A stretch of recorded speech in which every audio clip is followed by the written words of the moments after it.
Hi, my magical friends. Today, I'd love to talk about clairaudience. It's a very common gift that we have, and I want you to explore it a little bit more.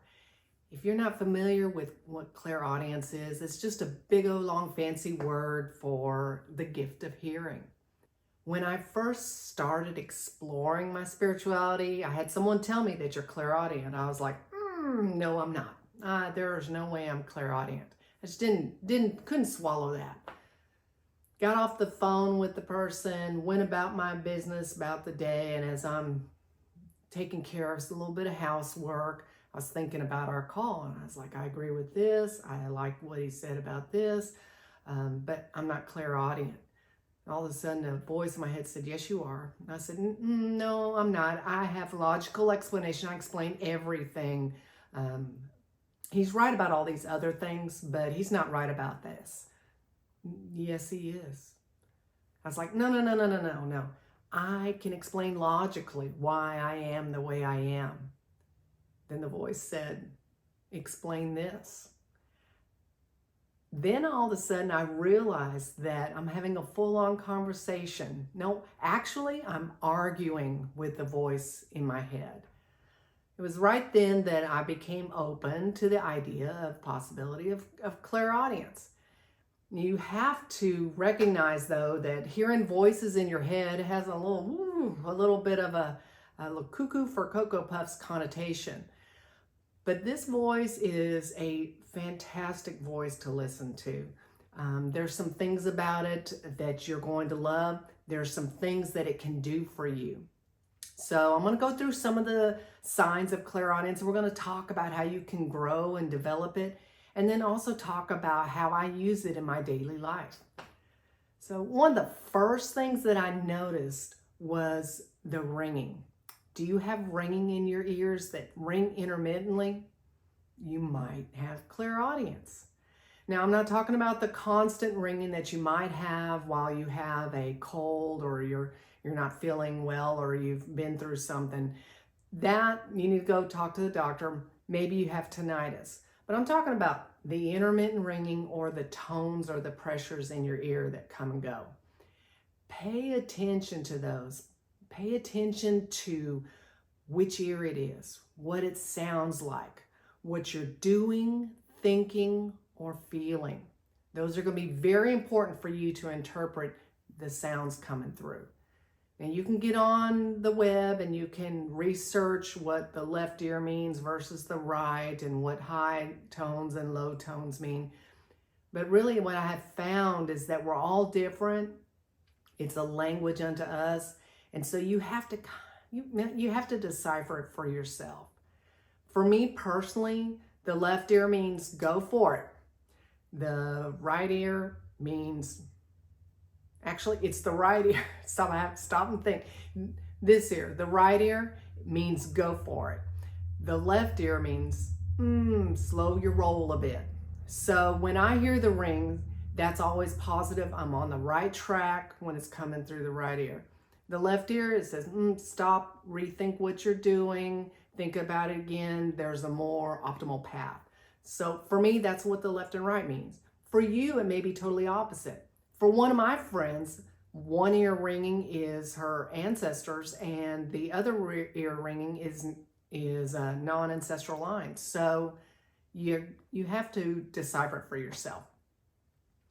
The second thing that happens with clairaudience is you become a jukebox hero.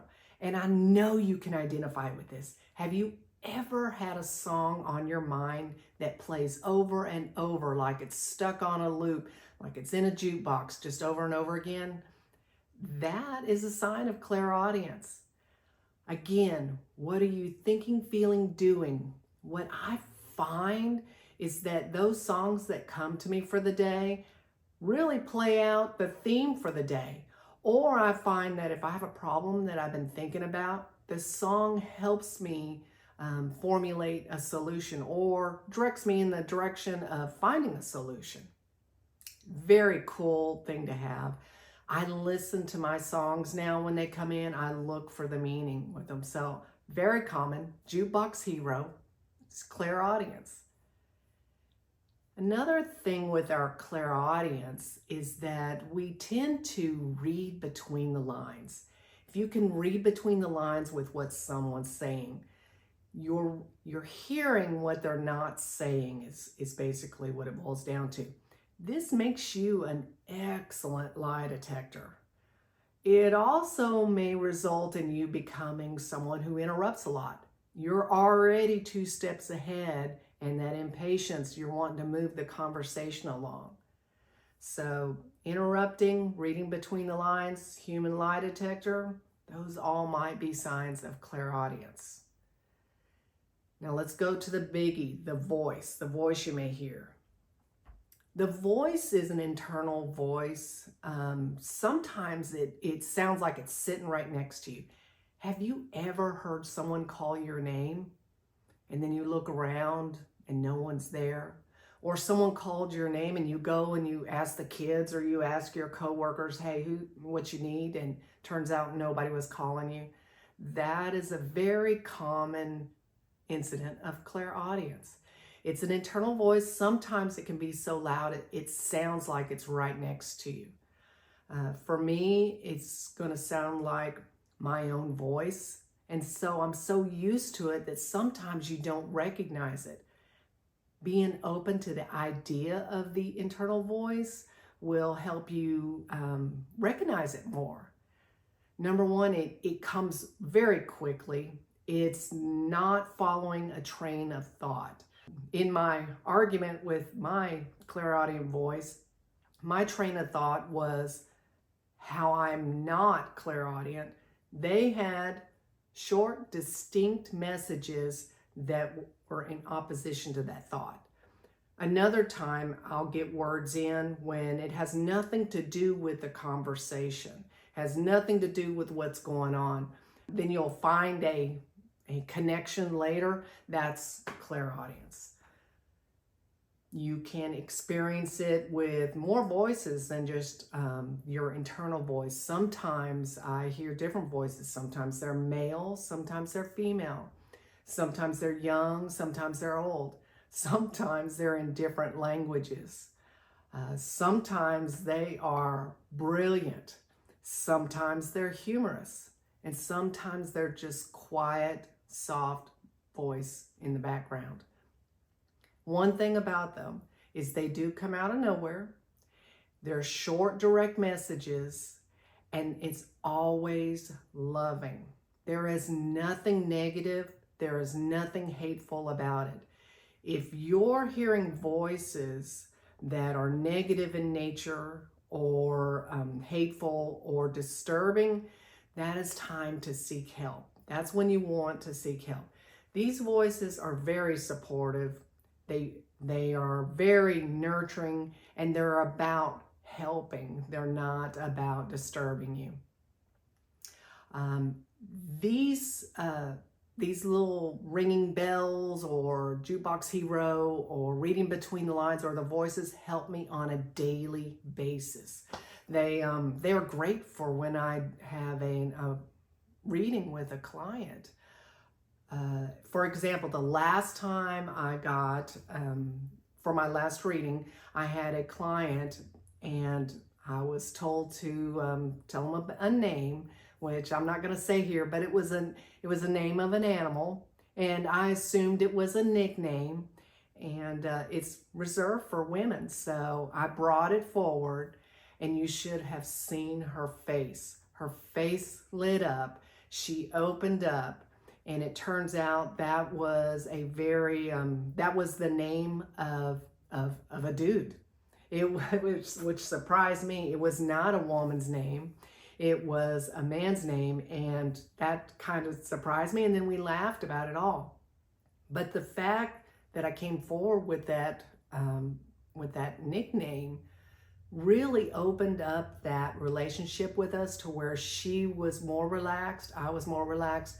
We had more trust flowing, and it was easier to deliver and to hear more messages come through for her. So it works great for readings. It's fantastic for problem solving. Sometimes those songs for the day or just the one little word quips gives you that idea that eureka. You know, have you ever been thinking about something at night and it's almost so loud, it's in your head and it's so loud and it's the answer and you almost wake up with the sound in your head? That's exactly what I'm talking about. It's fantastic with problem solving. It also, I personally use it for decision making.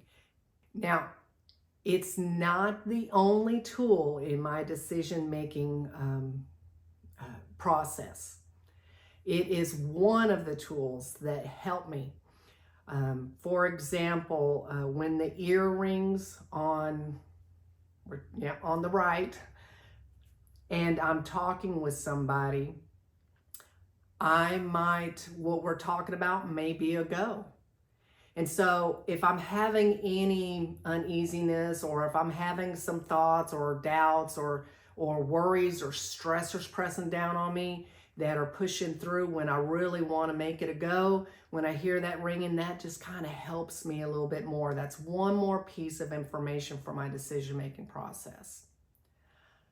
To develop these things, the main thing you got to do is recognize it exists.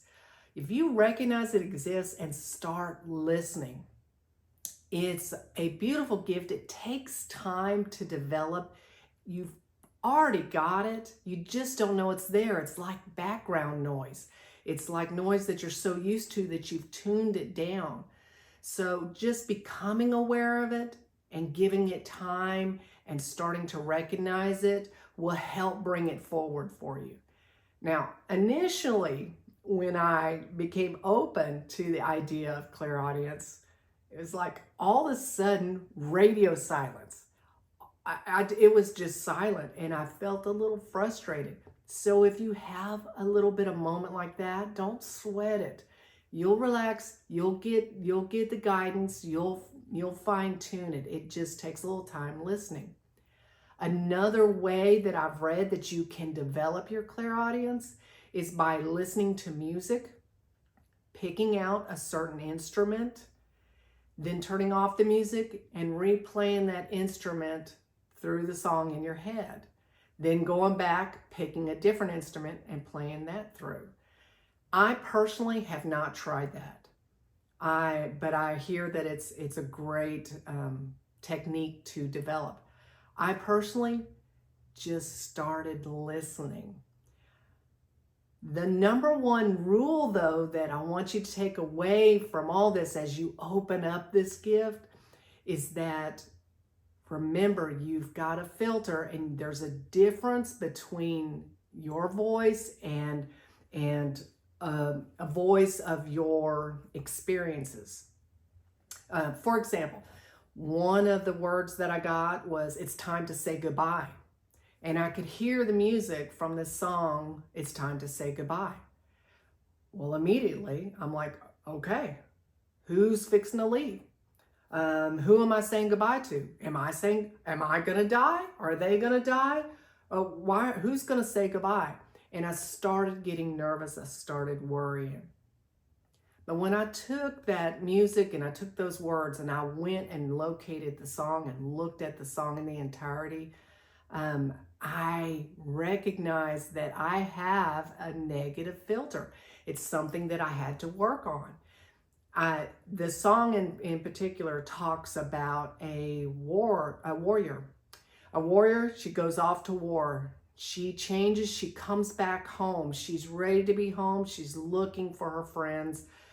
Where's that friend I've known since I was a child? But she had changed so much that it wasn't the same feeling. It wasn't the same connections. It wasn't the same anymore. That was the old. She was a new person. So for her, it was time to say goodbye. And once I realized that that's what was being communicated, I looked at my life and I saw where that applied to my life. There was a change in my life, and it was time for me to say goodbye to the old and to embrace the new. I would have totally missed that message had I lived in fear or continued with that filter. So if you hear a song or you hear a word, I want you to question in a positive light. It's light that we're going to read through. So bring that through in a positive light, and it will grow you. It will tell you more about yourself, and it will give you a clearer message. I love clairaudience. It's a gift I like to use daily. It's one that takes time to understand, and patience is the key. Okay, just start listening. And as you grow, it's like learning a new language, and it's hard to recognize in the beginning, but soon you'll be speaking it with ease. So that is clairaudience in a nutshell, according to Laura. Now listen, you may resonate with bits and pieces of this, or not at all. I just want to give you the information. I want you to chew on it. I want you to grow with it. I'm really excited about this. I cannot wait to hear back from you, to find out how your clairaudience comes in through for you, and how magical you've become. So let me know. I'm excited to talk about it, and until next time, abracadabra.